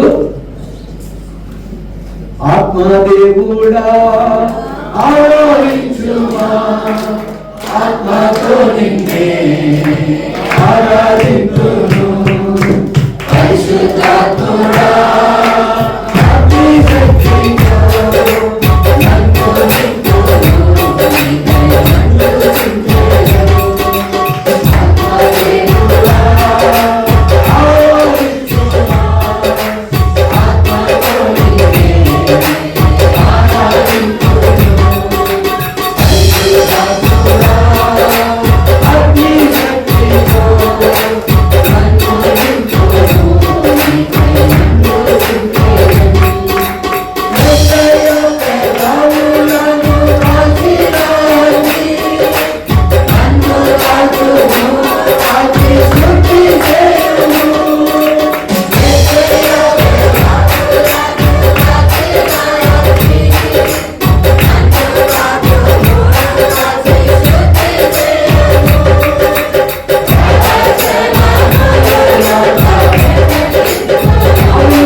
పెంతెకోస్తు దినాన్ని అభివృద్ధికి వచ్చినప్పుడు అందరి జీవితంలో కూడా మార్పు వచ్చింది.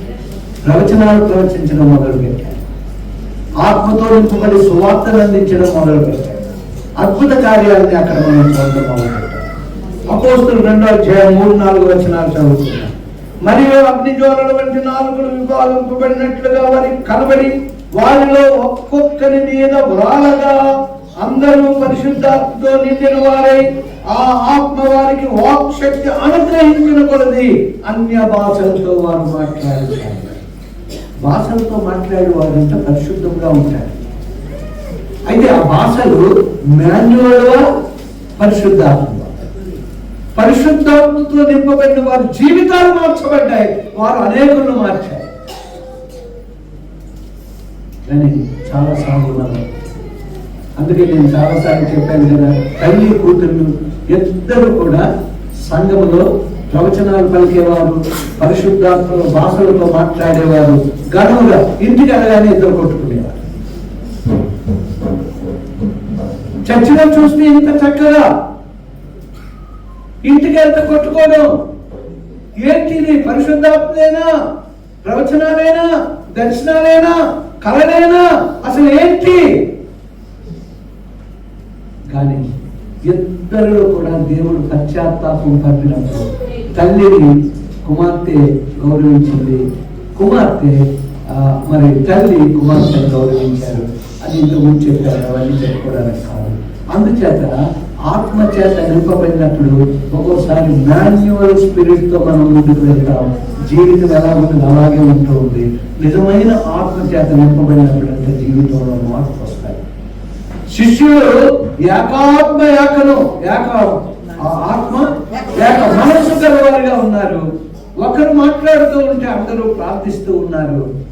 ప్రభువు వారు వెనువెంట ఉంటూ ఏం చేస్తున్నారంట? వాక్యమును స్థిరపరుస్తూ ఉన్నారు అద్భుత ఆశ్చర్య క్రియల ద్వారా అని మార్క్స్ వార్తలో రాయబడింది. సో ప్రియమైనటువంటి వాళ్ళ, ఇప్పుడు రోమీయులకు రాసిన పత్రిక 6వ అధ్యాయం 13వ వచనం 19వ వచనం నేను చదువుతున్నాను. కొంచెం ఫాస్ట్గా వెళ్తాను. మరియు మీ అవయవములను దుర్నీతి సాధనములుగా పాపములకు అప్పగింపకుడి. మీ అవయవములు దేన్ని కూడా దుర్నీతి సాధనాలుగా పాపములకు అప్పగింపకుడి. అయితే మృతులలో నుండి సజీవులమనుకొని మిమ్మల్ని మీరే దేవునికి అప్పగించుకునుడి. ఏ అవయవములను నీతి సాధనములుగా దేవునికి, మీ అవయవములను నీతి సాధనములుగా దేవునికి అప్పగించుకునుడి. నీతి సాధనములుగా ప్రతిది కూడా, ప్రతి అవయవము ఏ సాధనాలుగా అండి? నీతి సాధనాలుగా. మీ శరీర బలహీనతను బట్టి మనుష్య రీతిగా మాట్లాడుచున్నాను. ఏమనగా అక్రమం చేయుటకై అపవిత్రతను, అక్రమమునకు మీ అవయవములను దాసులుగా ఎలాగ అప్పగించుదురో అలాగే పరిశుద్ధత కలుగుకే ఇప్పుడు మీ అవయవములను నీతికి దాసులు. కానీ చక్కని మాట. ఇది ఇంటికి చదువుకోండి. ఆ రోమీయులు 6:9. ఇంతకు ముందు మీరు పాపానికి అప్పచెప్పారు, ఇప్పుడు మీరు దాన్ని ఏం చేయాలి? నీతి సాధనాలుగా అప్పుడు. రోమీయులు 12:1-2 వచనాలు. కాబట్టి సహోదరులారా, పరిశుద్ధమును దేవునికి అనుకూలమైన సజీవయాగంగా మీ శరీరములను ఆయనకు సమర్పించుకుని దేవుని వాత్సల్యమును బట్టి మిమ్మల్ని బతిమాలుకొనుచున్నాను. ఇట్టి సేవ మీకు యుక్తమైనది. 2, మీరు లోక మర్యాదను అనుసరింపక ఉత్తమమును అనుకూలమును సంపూర్ణమై ఉన్న దేవుని చిత్తం ఏదో పరీక్షించి తెలుసుకున్నట్లు మీ మనస్సు మారిన రూపాంతరము అంటే సజీవంగా, శరీరం సజీవ యాగంగా, అంటే అన్ని శరీరంలో ఉన్న అవయవాన్ని నీతి సాధనాలుగా. నేను ఎక్కువ ఎక్స్ప్లెయిన్ చేయక సమయం అవుతుంది. మీరు కొత్త సంవత్సరం వారంలో ఈ సబ్జెక్టులు చక్కగా కుటుంబంతో కూర్చొని, భార్యాభర్తలు కూర్చొని మీరు ఆలోచిస్తూ నోట్స్ రాసుకోండి, జీవితాలను సమర్పించుకోండి. ఈ ఒక్క రోజుతోనే అవ్వదు. ఆత్మదేవుని సహాయం అడుగుదాం. రేపటి దినం ఈ విషయాలన్నింటి మీద ఆత్మదేవుని అడిగి అడుగు పెడదాం. ఈ రోజు రాత్రి మనం ఈ రీతిగా అడుగు పెడదాం. దేవుడు మనతో మాట్లాడాలన్న రాత్రికాల సమయం కొరకు మీరు ప్రార్థించండి. ఈ మాటలు మీతో చెప్పడానికి ఎంతో సమయం గడుపుతేనే గాని దేవుడు నాకు ఇచ్చినది నేను మీతో మాట్లాడలే. ఇది నేను ధ్యానిస్తూ ఉన్నప్పుడు నా హృదయం మండింది. నా హృదయం ఎంతగానో ఆనందించింది, హర్షించింది. దేవునికి ఎంతగానో కృతజ్ఞతాస్తుతులు చెల్లించాను. ఎందుకంటే ఆయన మాటలు మాట్లాడుతూ ఉన్నప్పుడు ఆత్మీయంగా మనం గంతులు వేయాలి అని తెలియదు. మనం ఎందుకు ఆత్మీయంగా గంతులు వేయలేకపోతున్నాం అంటే మన శరీరాన్ని సజీవ యాగంగా ఆయనకి సమర్పించుకోవడం లేదు. సో ప్రియమైనటువంటి వాళ్ళారా, కీర్తనలు 17:3.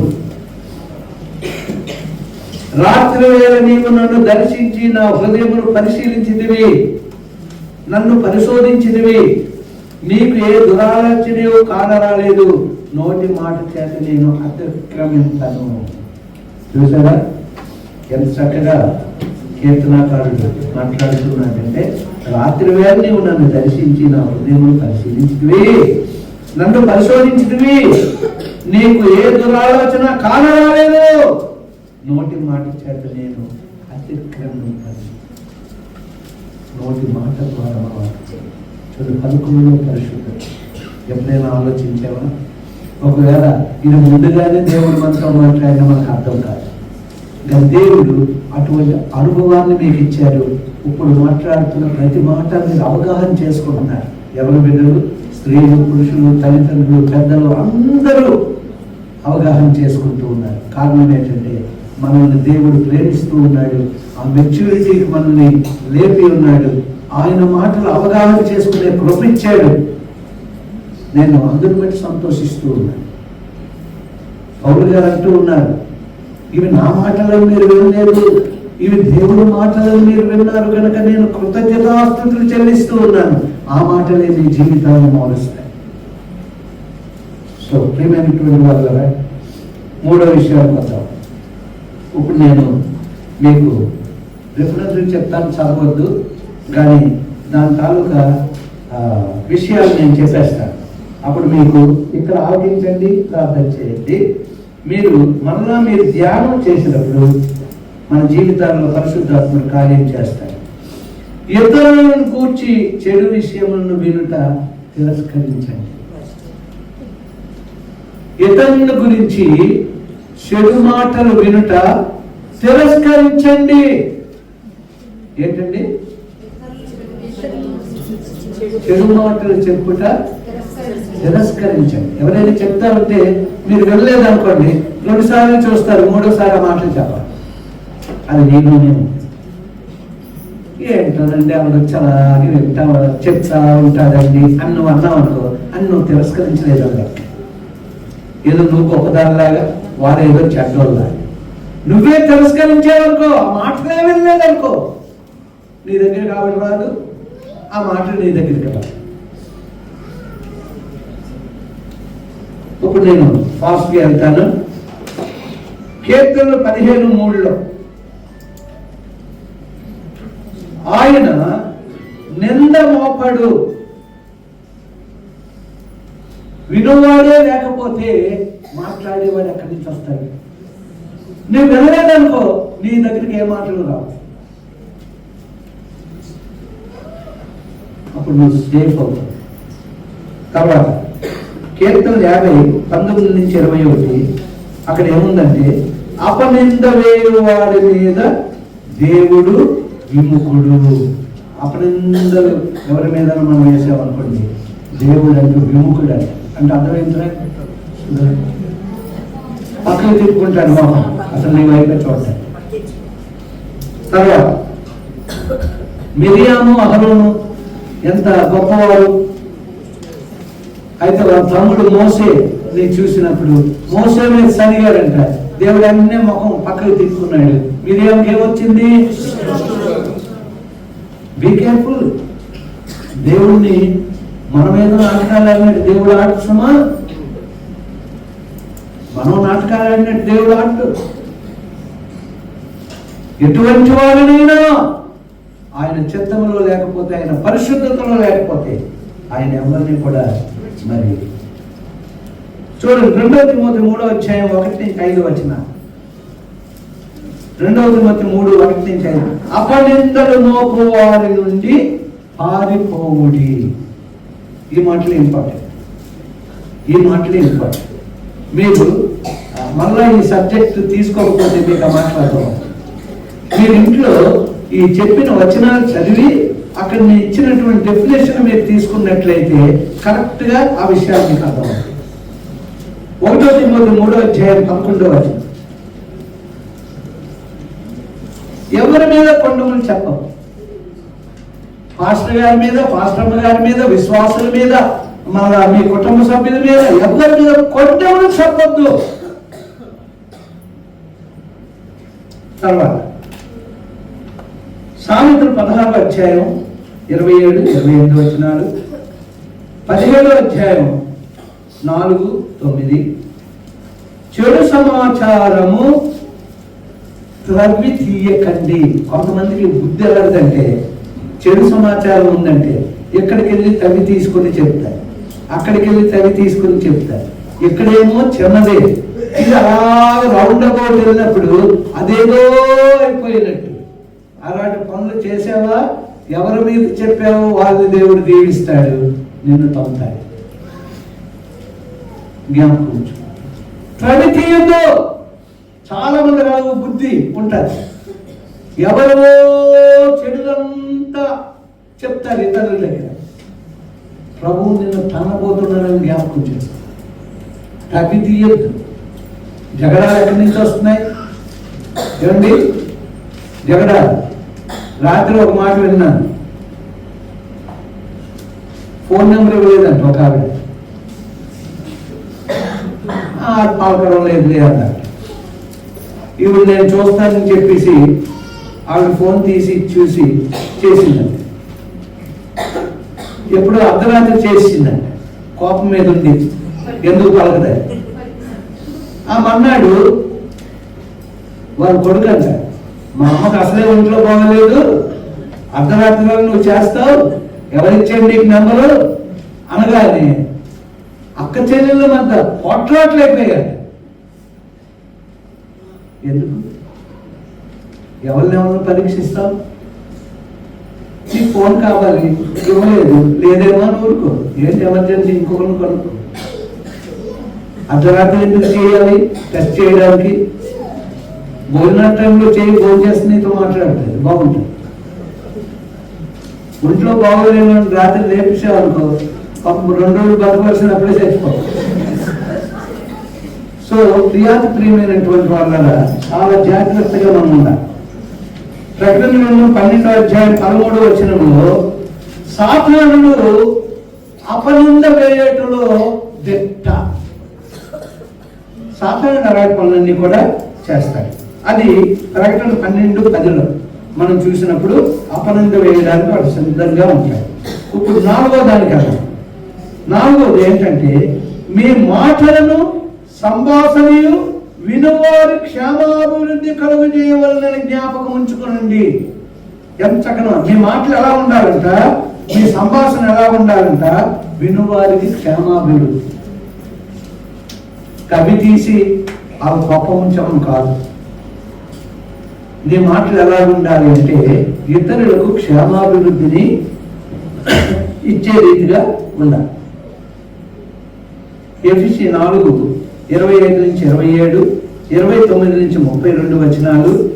ఒకరికి ఒకరు సత్యమే మాట్లాడుకోవాలి, దుర్భాష ఏది రాకూడదు, క్షేమాభివృద్ధి మాత్రమే కలిగేలాగా మనం మాట్లాడాలి. తర్వాత మనుషులను హతమార్చుటకు కాదు, ఆశీర్వదించుటకే నీవు పిలువబడింది. చాలా మంది అంటారు, అమ్మ ఆవిడ నోరండి, కత్తితో నన్ను పేర్కొని చంపేసినా పర్వాలేదు, కానీ ఆవిడ మాటలు మాత్రం రోజు చచ్చేదానిలా నన్ను చేస్తుంది. రోజునండి. చాలా జాగ్రత్తగా ఉండాలి మనం. మనుషులను హతమార్చుటకు కాదు, ఇతరులకు ఆశీర్వాదదాయకంగా ఉండడానికి నీవు నేను పిలువబడ్డామని మర్చిపోవు. యాకోబు 3:8-12 ఇందాక మనం చదువుకున్నాం. నీవు ఆశీర్వాదకరముగా ఉండుటకే, ఇతరులను కట్టుటకే కానీ కూల్చుటకు కాదు. ఇతరులని అభివృద్ధి చేయాలి, ఇతరులకు క్షేమాభివృద్ధిని ఇవ్వాలి, వాళ్ళని పడదోయడానికి కాదు నీ జీవితం, నా జీవితం. వ్యక్తి పాడైపోతే చాలా మంది చూస్తాం. కానంట ఒక వ్యక్తి ఉపశమనం పొందితే అది మనకి ఎంత ఆనందం. అంతే దిక్కు మీదకి మనం ఎలా ఉండాలంటే ఇతరులకి ఉపశమనం ఇచ్చేవారు ఏదో మనం మాట్లాడాలి, మన సంభాషణ ఉండాలి, వారితో మన సహవాసం ఉండాలి. సో దీనిటువంటి వాళ్ళ 5వ దానికి వెళ్దాం. దేవుని స్తుతించుట, సువార్త ప్రకటన, ఈ 2 నాలుకను ఉపయోగించాలి. దేనికి? స్తుతించుట, సువార్త ప్రకటించుట. నాలుకను దేనికి ఉపయోగించాలి? స్తుతించుట, సువార్త. మీరు చెప్పండి ముందుగా ఒకసారి. దేన్ని ఉపయోగిస్తారు? నాలుకను ఉపయోగిస్తారు. అంటే జీవన ఫలము అర్పించాలి. ఎఫెసీ 5:4లో కృతజ్ఞతావచనమే పలకండి. ఎబ్రీ 13:15లో స్తుతియాగం చేయండి. యెషయా 57:19లో సమాధానమని మీ పెదవుల నుంచి రావాలి, మీకు సమాధానము కలుగుతుంది. అదే దేవుడు మనల్ని పిలిచింది ఎందుకంటే ఆయన్ని స్తుతించడానికి, కృతజ్ఞతావచనం చెల్లించడానికి, స్తుతియాగము చేయడానికి, మీకు మీ ఇంటికి సమాధానం ఉండును గాక అని చెప్పడానికి దేవుడు మనల్ని పిలుచుకున్నాడు. ఆయన పని చేశాడు, ఇప్పుడు మనల్ని ఆ పని చేయమంటూ ఉన్నాడు.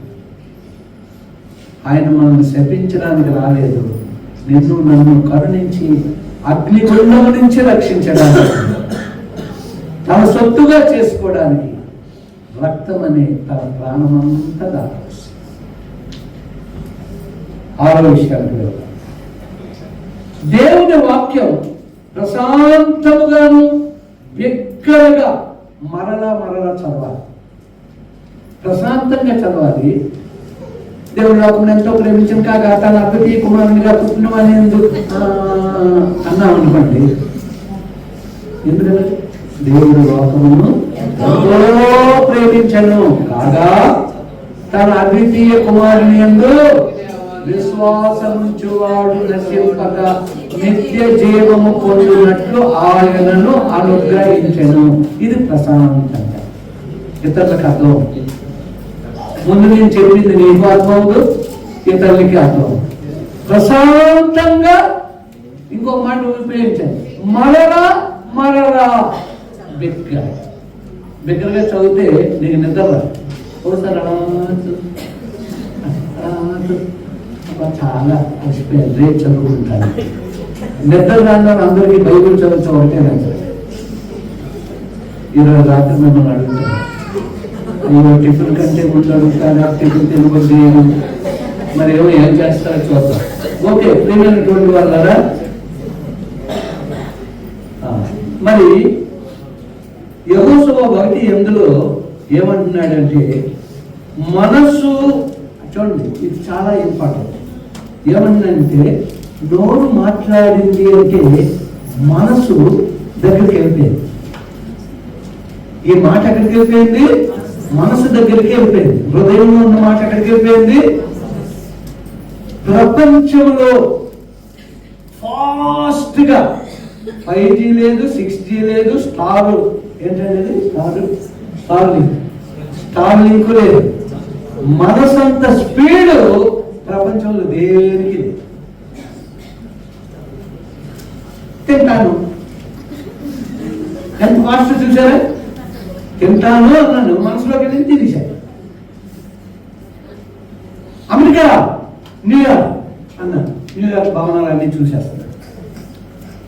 అమెరికాలో నేను ఎక్కడి నుంచి చూస్తున్నాను అంతే, నా హృదయంలోకి మాట వచ్చింది అమెరికా వెళ్ళాలి. లేకపోతే ఇంతకుముందు చూసిన రాజస్థాన్ లో ఆ గురించి నేను అనుకున్నాను అనుకోండి, అవన్నీ నాకు జ్ఞాపకం వచ్చేస్తాయి. ఎంత ఫాస్ట్ గా రాజస్థాన్ వెళ్ళడం కాదు, అమెరికా వెళ్ళిపోతుందా మనసు. ఎంత గొప్ప శరీరాన్ని దేవుడు మనకి ఇచ్చాడు, దాన్ని దుర్వినియోగం పరుచుకుంటున్నాం. ఒకరు కూల్చివేయడానికి చూస్తున్నాం, ఒకరి క్షేమాభివృద్ధి కొరకు మనం ఆలోచించడం లేదు. కానీ 2026 మీరు అందరూ మంచివారు, మనందరూ మంచివారు, మన దేవుడు మంచివాడు. ఆయన చిత్తంలో నడిపించబోతూ ఉన్నాడు. అనేకులకు క్షేమాభివృద్ధి ఇచ్చేవారుగానే మనం చేయబోతున్నాం. మన కుటుంబాలు ఇతర కుటుంబాలను కూర్చుని కాదు, కానీ వారికి క్షేమాభివృద్ధి కలుగజేయడానికి దేవుడు మనల్ని వాడుకోబోతున్నాడు. సో ప్రియమైనటువంటి వాళ్ళ ఇంట్లో మీరు దేని గురించి అధికముగా మాట్లాడుతూ ఉన్నారు? ద్వితీయోపదేశ కాండం 11వ అధ్యాయం 18 నుంచి 21 వచనాల్లో పిల్లలు ఇల్లు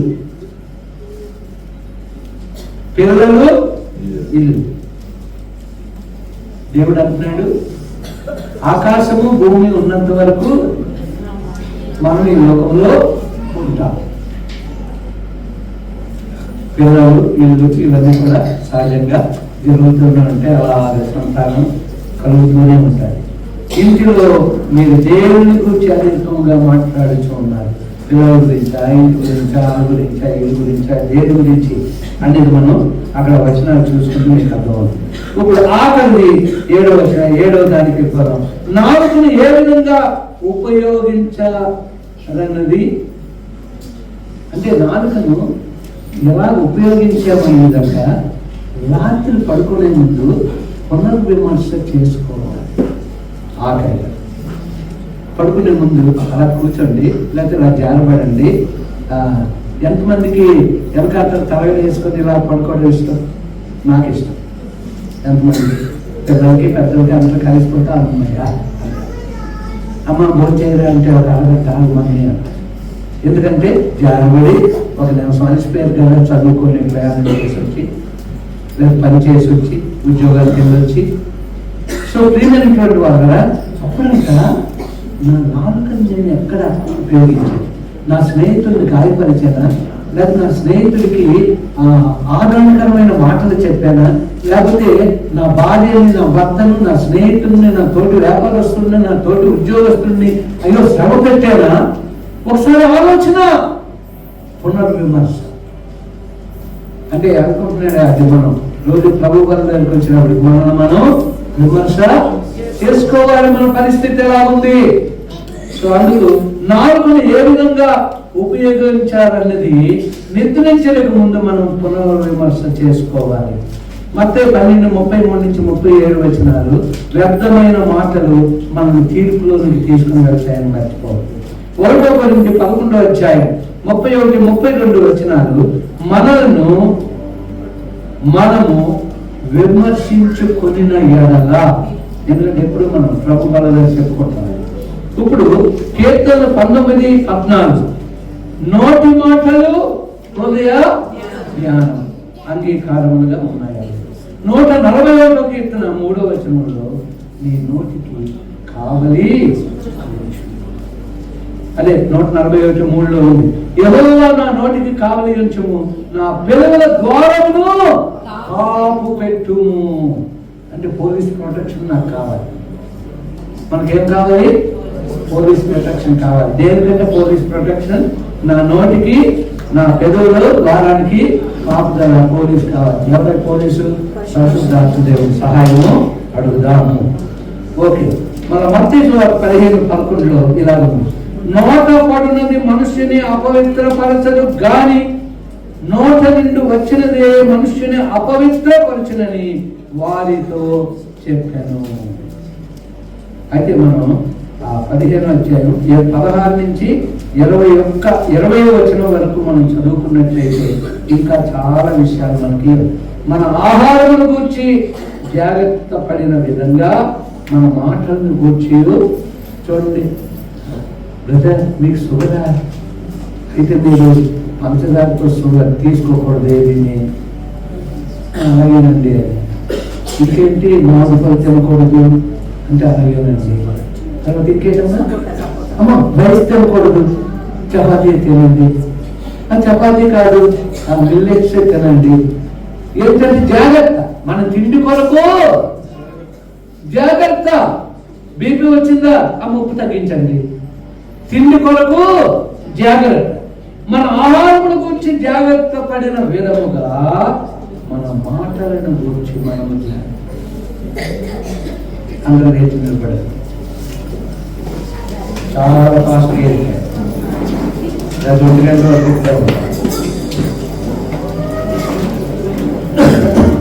ఎవరు మట్టుకు వారు మీతో దేవుడు మాట్లాడితే ఎవరు మట్టుకు ప్రార్థన చేసుకోండి. ఎవరు మాట్లాడు, ఎవరు మట్టుకోవాలి. చిన్న ప్రార్థన. పరిశుద్ధాత్మ మన మధ్యలో ఉన్నాడు. గొప్ప కార్యం చేయడానికి సిద్ధంగా ఉన్నాడు. రాత్రి కాలం మాట్లాడడానికి సిద్ధంగా ఉన్నాడు. రేపు నూతన జీవపు నాటకలో ప్రవేశించడానికి ఆయన ఆత్మశక్తి ద్వారా మనందరినీ దేవుడు తీర్చిదిద్దబోతూ ఉన్నాడు. ఆయన ప్రియమైన బిడ్డలుగా ఆయన ఏ రీతిగా ఆలోచిస్తూ ఉన్నాడో మన జీవితం నాటక ఆ రీతిగా మార్చి నడిపించబోతూ ఉన్నాడు. అయ్యో నిన్నటి దినం మాట్లాడాడు, కొన్ని వారాల క్రితం నుంచి మాట్లాడుతూ ఉన్నాడు. అలాగే ఈ రోజును కూడా మనతో మాట్లాడి ఉన్నాడు.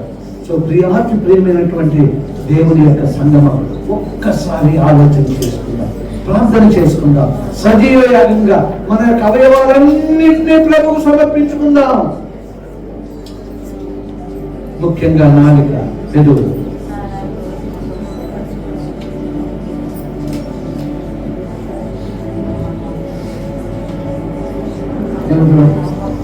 ఎవరు మట్టుకోవాలి, ఎవరు మట్టుకోవాలి, ఎవరు మట్టుకోవాలి, ఎవరు మట్టుకోవాలి.